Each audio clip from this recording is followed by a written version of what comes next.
X-Men. Get it!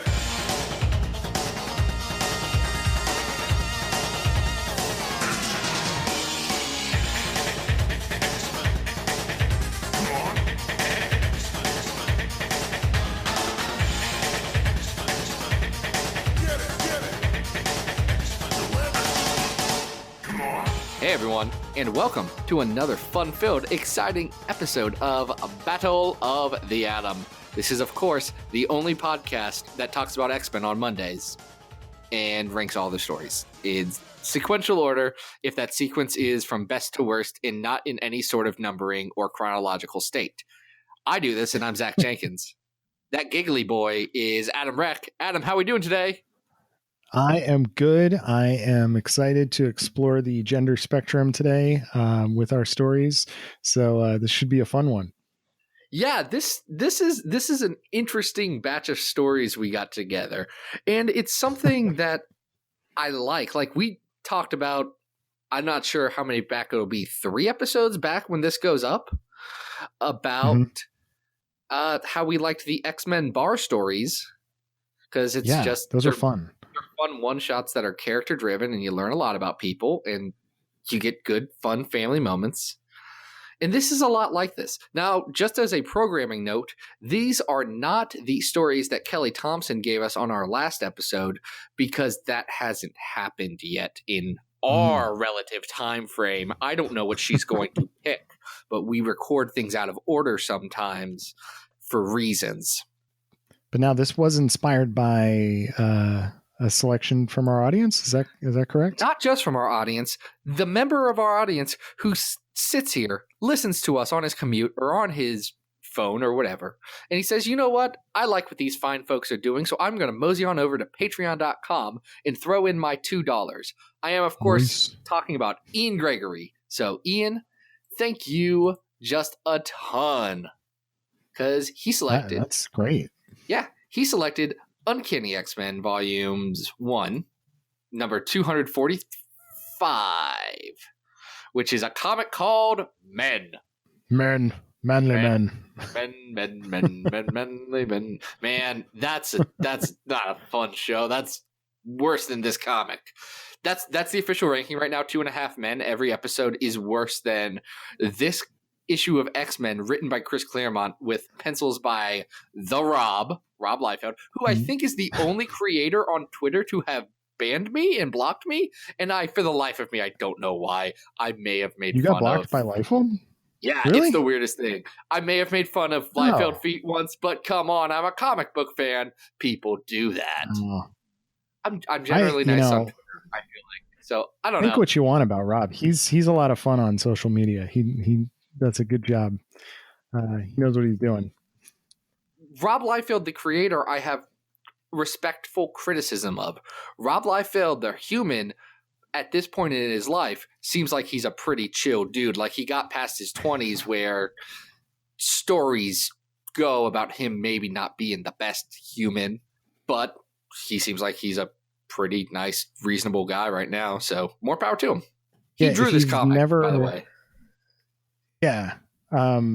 If you've never seen, have you ever seen the Image documentary, The Image Revolution? I have not. It's been on my to-watch list in my mind, but not on my Netflix because I've never searched for it. I always hear it and I say, I should watch that at some point.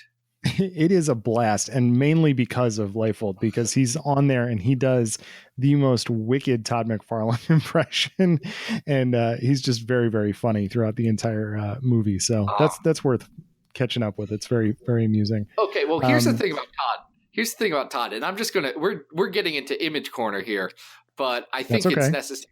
Did you know that Todd doesn't eat? He doesn't eat? Could you elaborate on that? He chooses not to eat on several occasions, if he's really focused, and his assistant will not let anyone bring him food for days on end. This is a rumor. Really? I cannot source this except for back to some interview that I listened to, but I listened to a lot of podcast interviews. I want to say that this was on War Rocket Ajax, but I can't tell you for sure. Because I think it was recently, there was an interview that he did where he talked about denying people bathroom breaks and giving them tons of water during like his toy negotiation sessions so that like he could get them to break down and give him what he wanted. So maybe he's got some real issues with food and water and that sort of thing. That's wacky. He is quite a guy, but he didn't make this comic. No, let's talk about this topic, should we? Are we starting with men? We are now. We've already talked about Image for 3 minutes. Yeah, let's get into it because it's interesting. This is the follow-up sequel to the next comic we're going to cover, which is, spoiler alert, it's the Girls' Night comic that comes right before this. But this is all the X-Men have just been infernoed, and they just need a friggin' break. It turns out that hellscapes and demons they aren't good for the soul. So after seeing all the ladies, take a break and have a good time, the men decide, and by men, I do, of course, mean Wolverine decides, they don't get to go to a bar without me going to a bar, which is a very Wolverine thought process. That's right. Now, the other big thing that happens is that aliens known as the Conquest want to take over the Earth and start in Australia. Now, the Conquest is a riff on the DC series Invasion, which was a big crossover in the 80s that I have not read. I just know that it leads to Animal Man, which, again, I haven't read, but it's exactly the kind of book that I need to read. Like, I like Grant Morrison. That sounds I like a fun Animal result. Man. Yeah. I mean, if your crossover is going to result in something, it might as well be Animal Man. Yeah, that's pretty good from everything I hear. Anyway, and we've got a lot of little cameos here too as the story begins. So if you glance around the page, we get a little Star Wars, we get a little Alien. I think Alf is in one of the panels, right? Alf, who was published by Marvel Comics for some period of time, and I do not know if that included 1989. That's a good question. When does Star Comics end? Because that's an interesting 80s imprint that had like all of the Saturday morning stuff. And Saturday Alf morning for some reason. I don't know. It's like Smurfs and Alf and Marvel's a wacky place. And a couple of comics that never appeared again until the 2009 X-Babies miniseries, which is freaking Wolvie, not Wolvie from Claremont X-Babies, Wolvie from the 2009 X-Baby series, who was supposed to replace regular X-Baby Wolvie, is going to be in a comic book in the year of our Lord 2018, and I cannot believe it.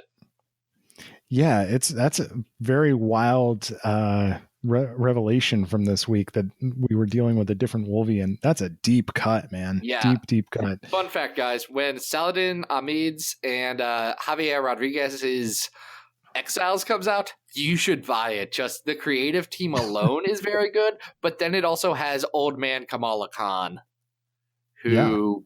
And they just announced it's basically, it's not, they're saying it's not exactly, but MCU Valkyrie from Ragnarok. What a great inspired selection of characters. It's pretty cool. Let's talk about this comic, though. Let's refocus to what our listeners really want. So we've got aliens that want to invade. Havoc is so bummed out that post Inferno, he's kind of using Madeline Pryor's video screen room to spy on everybody. I want to just point out a panel here that really just is very strange to me, and that's that the first panel of character introduction is Storm, who I guess is in the upper atmosphere showering. So that means that Havoc is checking her out while she's bathing, and then on top of that, Gateway is in the panel as well, somewhere below her.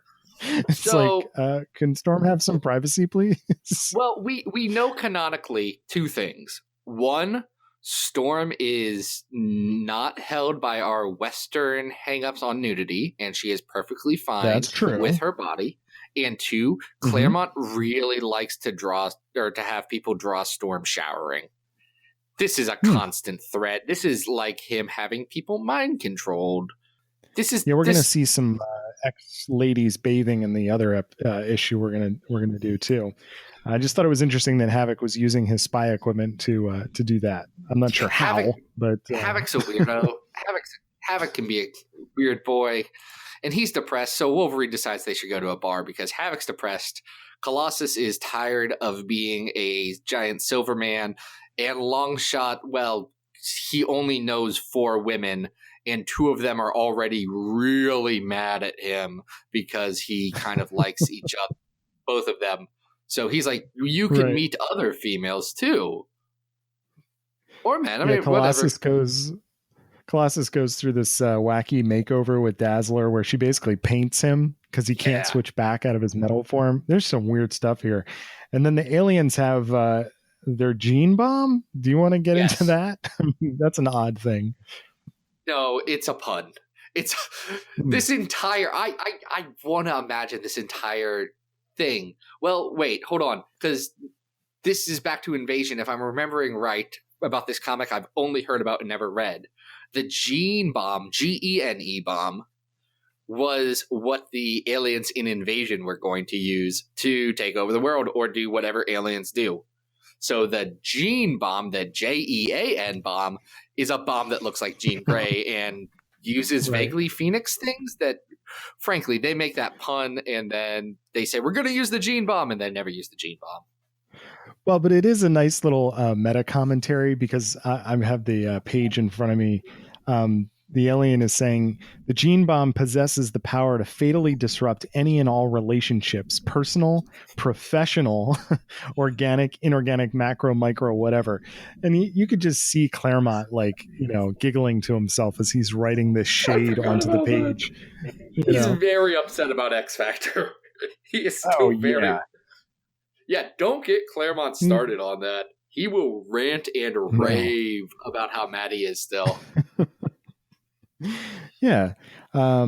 So we get some bar shenanigans, aliens invade. It eventually gets wrapped up pretty quickly because Havoc just kind of blows them up out of the sky.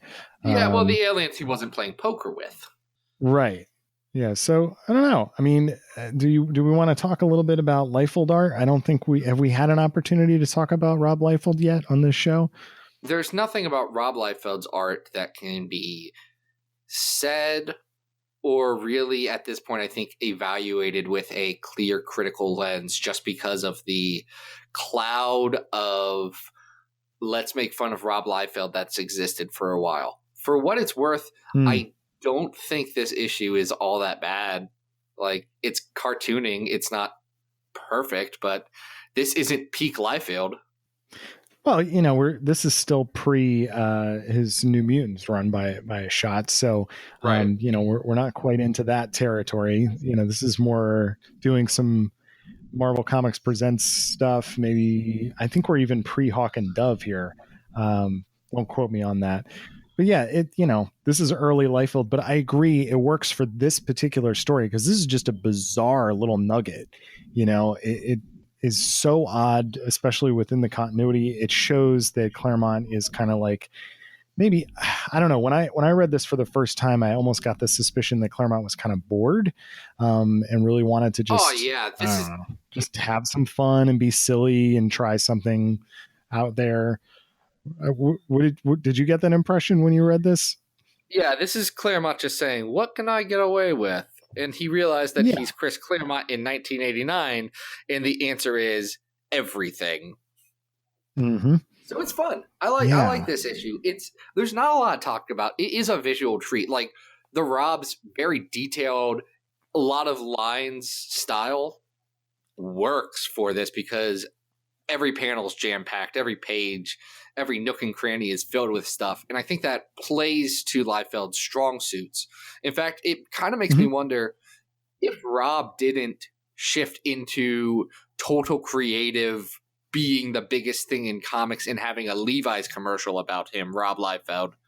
If he instead paired with a bigger writer, to kind of script him and guide him, I wonder if he would have the reputation that he had. Because I honestly think that with the right pairing, he probably could have been, not as infamous as he is.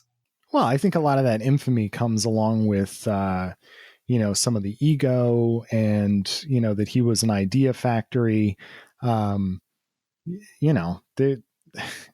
Like you said before, there's been so much commentary on this era and what he was all about, and where it goes. And that's why I have to recommend that documentary again, because it does speak to him looking back with a lot of humility as to how outrageous that got.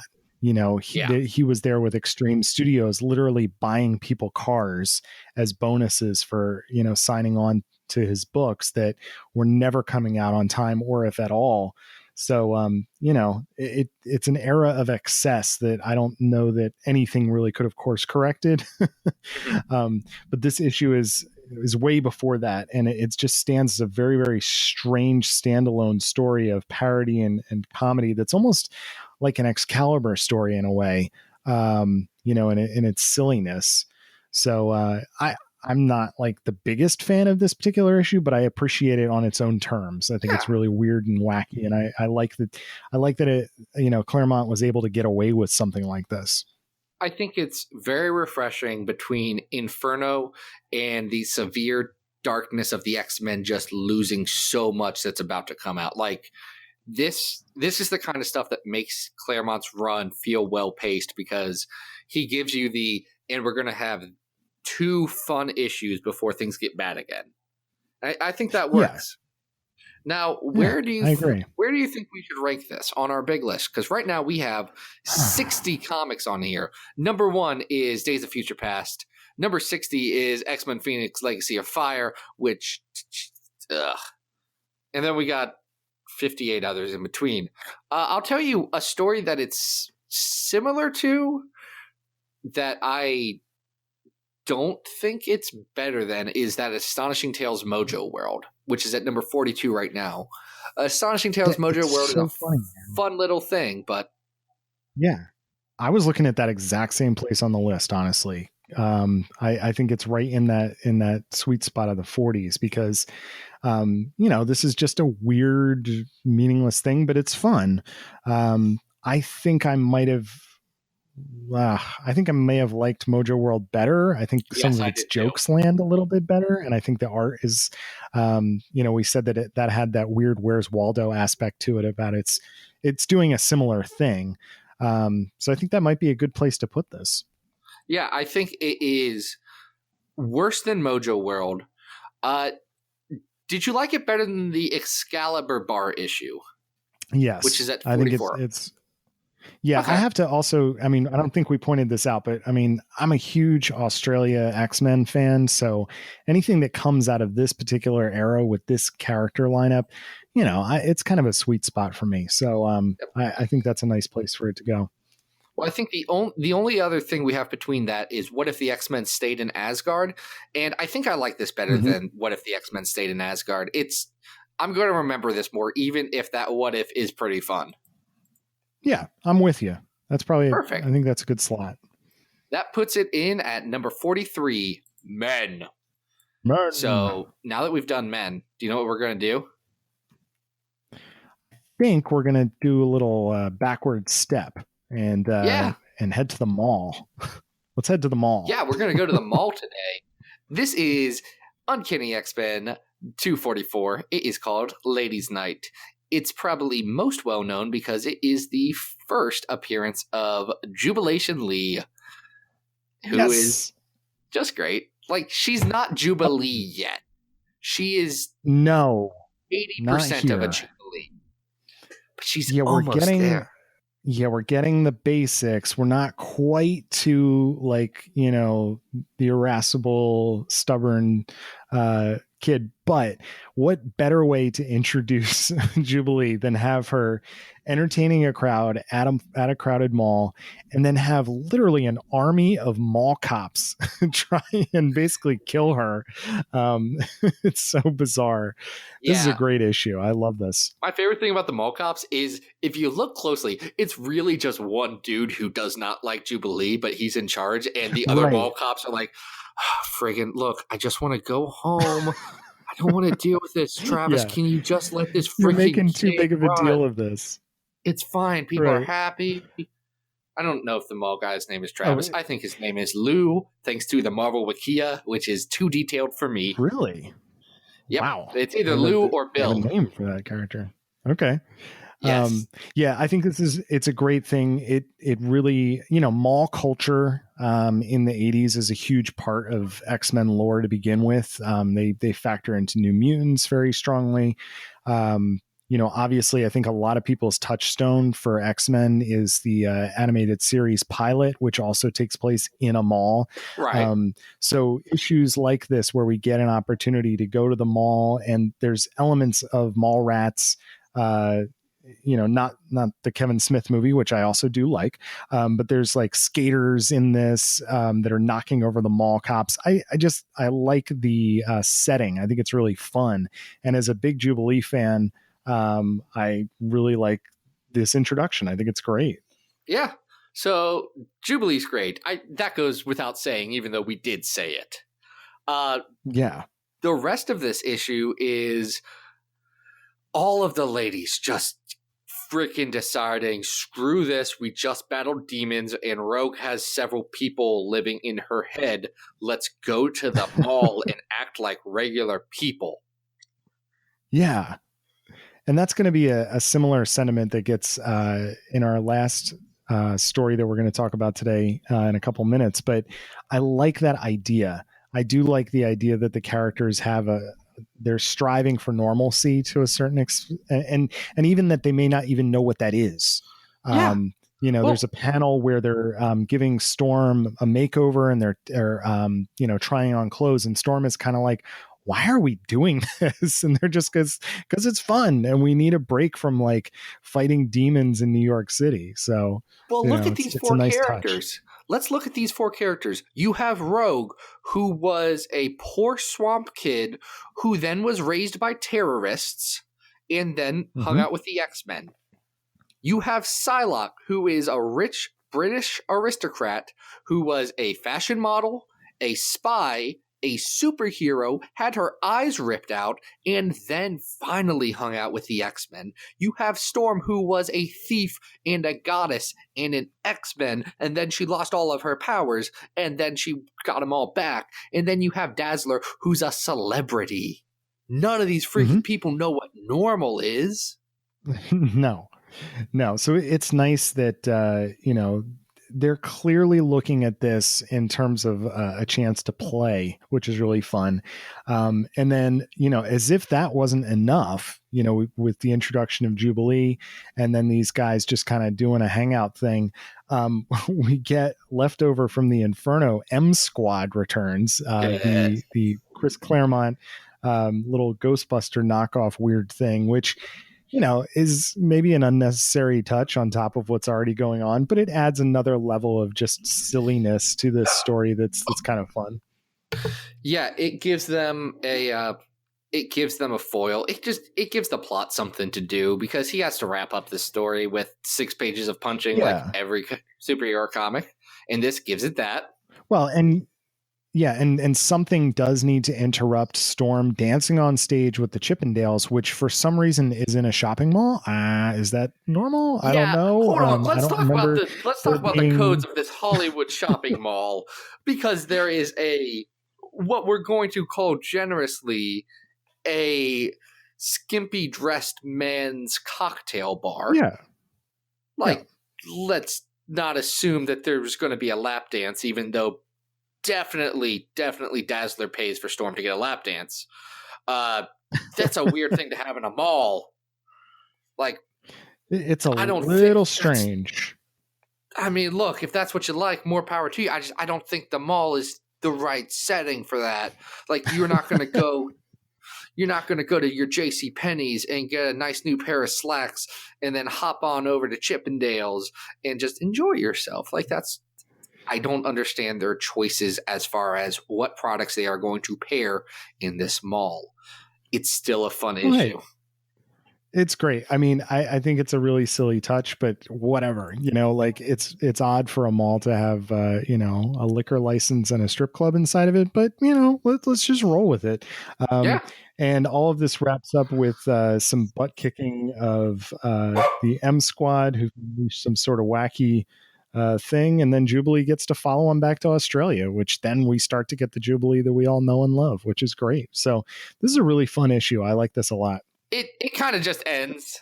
I don't know. This ends kind of like Men ends. It just, Claremont's like, oh shoot, I'm on page 17. Gotta wrap it up. And it works out. Yeah. Like, this is fun. Kick the M Squad out. They've got this like machine, and then Jubilee gets to follow him back home through Gateway's portal. Yep. And it is kind of insinuated that Gateway leaves the portal open so that Jubilee can follow them back. Oh yeah, Gateway knew what he was doing. That's a nice, it's a nice little character touch. Well, you say that like Gateway has any real defined characteristics, because Gateway has no characteristics until he dies unceremoniously in Uncanny X-Force years later. Yeah, the only reason I mention it is because in Generation X, Gateway does come back, even in the back in the Bachalo issues, and the interactions between Jubilee and Gateway are really funny. I love the way that they communicate back and forth. She's always yelling at him. And I don't know. I like the idea that Gateway, for some reason, thought it was necessary to bring this little brat into the X-Men continuity. So it's really fun. Yeah, this is a good issue. It has Claremont writing Storm perfect. This is Claremont getting his characterization right for everyone, and I like it. I like it better than Men, for sure. Yeah, me too. Oh, and I think we'd be remiss. We spent a little bit of time talking about Liefeld, but Silvestri, I think is maybe like one of the most chronically underappreciated X-Men artists for his run. He's outstanding, and he does a really good job on this issue. I like the way he does all of the cartoony stuff versus the fashion-y stuff, and it's good. So in terms of ranking, I don't know. I like this one. I think there's a lot going for it. It's better than Men. Where are you looking on the list? I'm going to say something that some of our listeners may find controversial, but I stand by this. I think this is better than Inferno. Okay. Because I know it's better than X Factor spot. 27. Mm-hmm. And I think it's better than Inferno. I'm not sure that it's better than that Howard the Duck story, but I kind of want to put it ahead of that because I'm looking up towards maybe, and I'm being jaded a little bit here and guided by my love of Jubilee. So I may even put this ahead of the first arc of Ultimate X-Men, or it's got to be somewhere in that area, I think. I'm not sure I like it more than Mojo Mayhem, though. I don't think it's better than Mojo Mayhem, because Mojo Mayhem is, again, kind of a wacky adventure, just like both of these stories. But Mojo Mayhem has Art Adams, and no matter how good Mark Silvestri is, he's not Art Adams. I'm with you. Where do you feel? How about Ultimate X-Men? I think this is probably a tighter story than Ultimate X-Men, but I do have a lot of good feelings towards that first volume of Ultimate X-Men. I like this better. I know I like it better than that Howard the Duck, even though that Howard the Duck is very good. This is quintessential X-Men, where Howard the Duck could arguably not be on this list. That's very true. So I think that's a good spot for it. Let's do that. Okay. New number 30? New number 30. New number 30, Ladies' Night. Now our last one is a spiritual sequel to Ladies' Night, I think is the right way to put it. Yeah, I think that's a good, it's kind of like a spiritual sequel, if you will. Yeah. This is a controversial run to some people. In fact, I think this is probably the most like it or hate it run of X-Men. It's the Brian Michael Bendis Uncanny run. Because I know a lot of people who adore this run. They think it's great. There's a lot of people. I like it. Yeah, I like it too. We named our podcast Battle of the Atoms, so it's not just a catchy name. Anyway. No, I'm on record. I like Bendis's run on both Uncanny and All New. I thought it was a lot of fun, and I just wish it had a clearer landing at the end. But Friggin' Secret I don't know. Wars. I thought I had some really cool stuff going on there. It did. One of those cool things was Uncanny X-Men number 15.INH. Oh my gosh, that's a thing. That is what Marvel Comics used to represent that the book was a tie-in to the Inhumanity event, which was post-Infinity after Black Bolt blew up Attilan and sent the Terrigen Cloud into the air, but not the Terrigen Cloud that murders people. That came after. No, I think they're the same, aren't they? Isn't this the Terrigen Cloud evolved? The cloud? The Cloud wasn't murdery just yet. It turned into a murder cloud after Secret Wars because science and reasons. And I got some mixed feelings about that era of X-Men. There's some stuff I like. We've not ranked any of it yet, though. This whole, Infinity to IVX thing where they're just trying to make the Inhumans happen, and it just is like the Inhumans they're pretty cool on their own. Yeah. You know what I mean? They really don't need to be X-Men Part 2 because that's not what the Inhumans are about. And I find this whole thing just baffling as a need to kind of push. And I know there's all kinds of conspiracy theories out there about, was it, related to who owns the movie rights? And they're all wrong. Was there an intention? All those conspiracy theories are wrong. I don't buy into any of that. I can't tell you what my theory is. Yeah, please. And I've told this on my other podcast, Legion, but the Inhumans books were supposed to be headed by Matt Fraction, who's pretty good at comics. He's written my favorite run of comics ever. He's pretty good. Anyway, he was pitching it as a big political Game of Thrones thing before calling it a Game of Thrones thing was a cliche. So he was going to do that, but then he got fired or left the book. He tells the story as he got fired. Interesting. And then they didn't like his take on it, whatever. So I really think they had set all this stuff up, and they set up some good stuff with the Inhuman stuff, like Ms. Marvel, who's great. But they found themselves not having the plan A and having to go to plan B and scrambling hardcore. And it ends with this, and that's kind of how this book feels, because this is a Brian Michael Bendis joint with Chris Anka on pencils and inks. This is Anka's first issue of Uncanny X-Men. I think he'd done some specials before that. Chris Anka's very good. Oh, this is great. This is awesome. I mean, he's I think he's on record as saying, his start in the industry at large is, character design, costume design, even toy design. And so, he's starting to do covers. And then when Marvel wants him to, they start asking him to do occasional issues. And he eventually kind of, works his way up to being able to do monthly series, which, is a huge accomplishment for anybody. But here, this is an outstanding issue. Yeah, it really is. And I do want to take an addendum to that story because I actually just listened to an interview with Anka on Off Panel, which is a fantastic comic book interview podcast, where Marvel was friggin' trying to get him to draw monthly comics for over a year, like 2 years before he actually did. Because he was doing covers back in like 2010, 2011 for New Mutants, I think. So he'd been on their radar, and he had just said, "Nah, I don't want to do a monthly comic." And thank God he did, because his character designs are beautiful. They're expressive. His costume design is fantastic. Anka is a very good person to draw this story about the people at the new Charles Xavier School in the old Weapon X headquarters deciding they don't want to live in a murder place and they just want to go to the mall, even though it's a cliche. Yeah, and they acknowledge that. they're like, hey, we're just stuck in this bunker.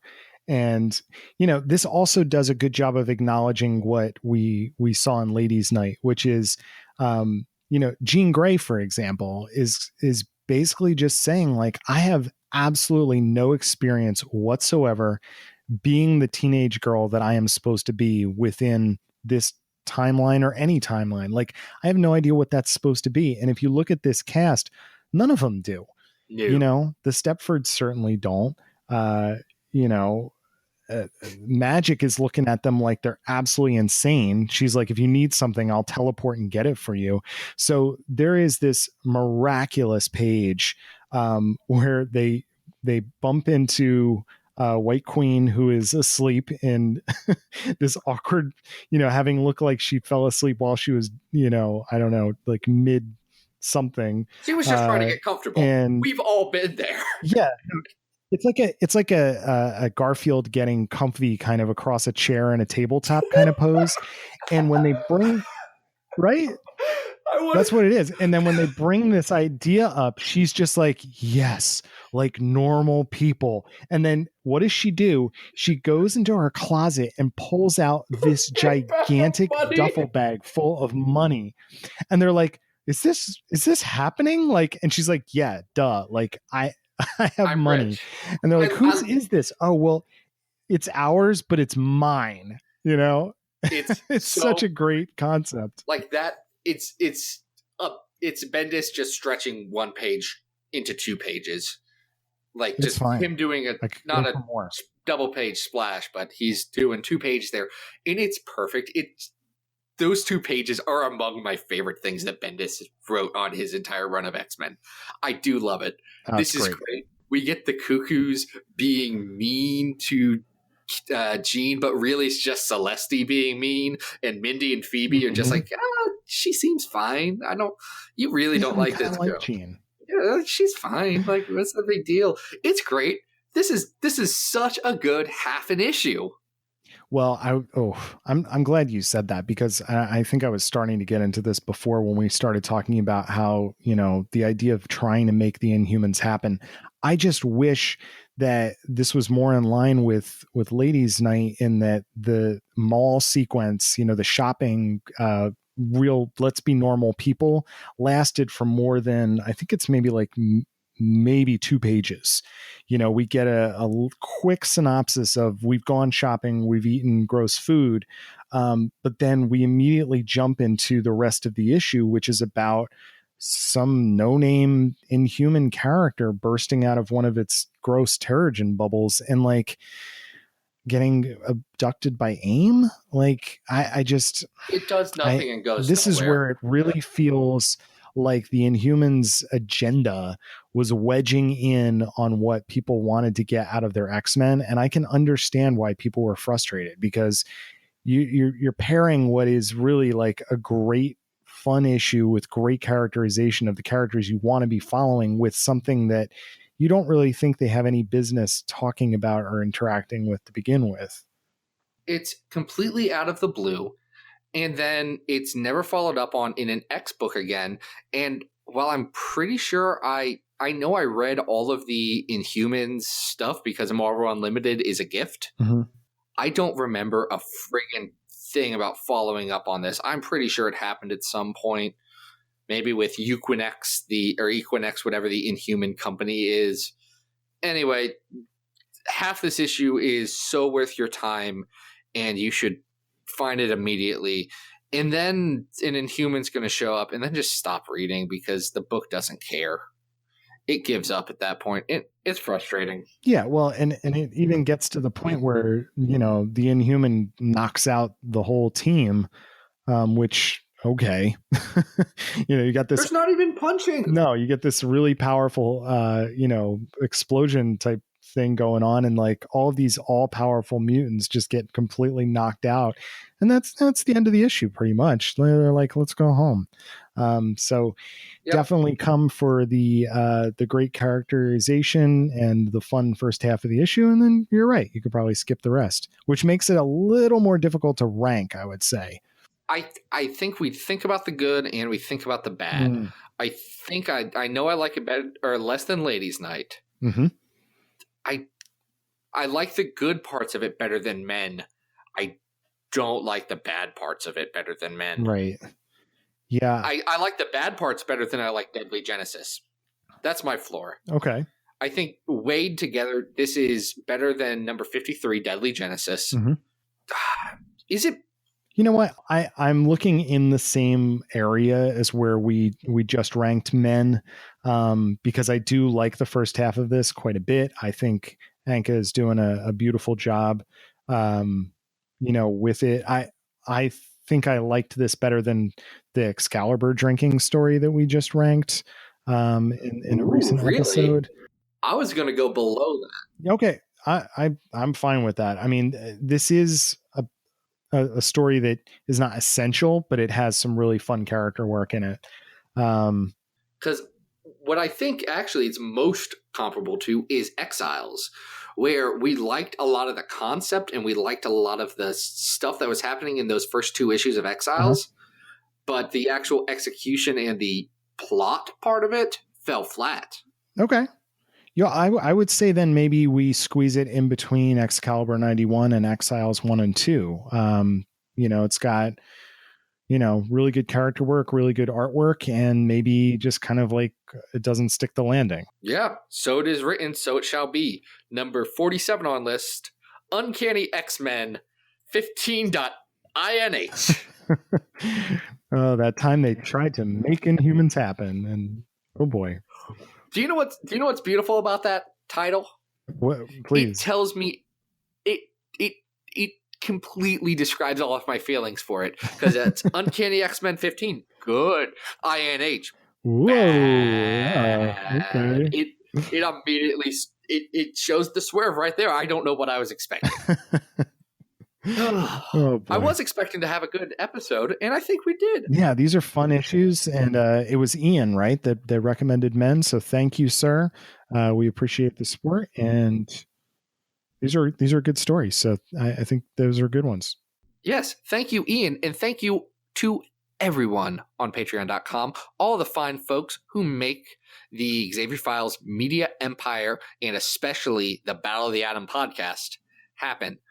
If you would like to join their noble ranks, you can mosey on over to patreon.com/XavierFiles and donate whatever you can. If you can't even donate, that's fine too. I understand. There's a lot of great stuff out there and only a finite amount of money. But if you do donate at the $2 level or higher, you can get an entire episode of this podcast created just for you. Just for you, all around one of the selections that you had. So that's pretty cool. Beyond that, anything that you want about this podcast can be found at XavierFiles.com. That is where all the new episodes go up. That's also where I put weekly X-Men character things about different X-Men characters. I'm starting this kind of new feature called X-Men Monday Roundup, where I take all of the stuff from X-Men social media and all of the hints that the X-editors have been spouting throughout the week, and I put them in one convenient place so that you don't have to have all of the X-Men editors' Twitter accounts on notify me whenever they tweet like I do, which is the curse I bear. I like that feature. You can also find me on Twitter. I'm really happy that it's like a thing that people are doing, but it's now meant that my phone gets just bogged down with terrible things. Because I'm sorry, Darren Shaw, I don't care what you had for lunch. Oh. But maybe you're going to talk about Dazzler, so I got to know. I got to know. Beyond that, you can find me on Twitter at XavierFiles and Adam Reck. Where can people find you? Online. So guys, if you head over to adamrec.tumblr.com, I'm doing new pages of the third Bish and Jube story. So if you like Jubilee, maybe you read Ladies' Night and you want to read more, Jubilee stuff. The third one is called The Search for Bish and Jubes, and it's basically going to be about where the heck they went after the end of Bish and Jube's Age of Strife. And I hope you'll tune in. I'm trying to get a new page out every Monday.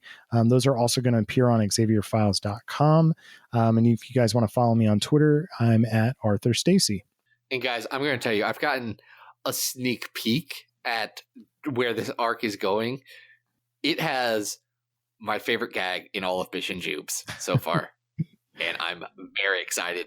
I'm excited for you guys to see it. Yeah, but that does it for this episode of Battle of the Atom. This has been Battle of the Atom, which is what I was supposed to say there, and I forgot. Isn't that right, Adam? Yes, this has been Battle of the Atom. And what do we hope? We hope that you survived the experience. Get it!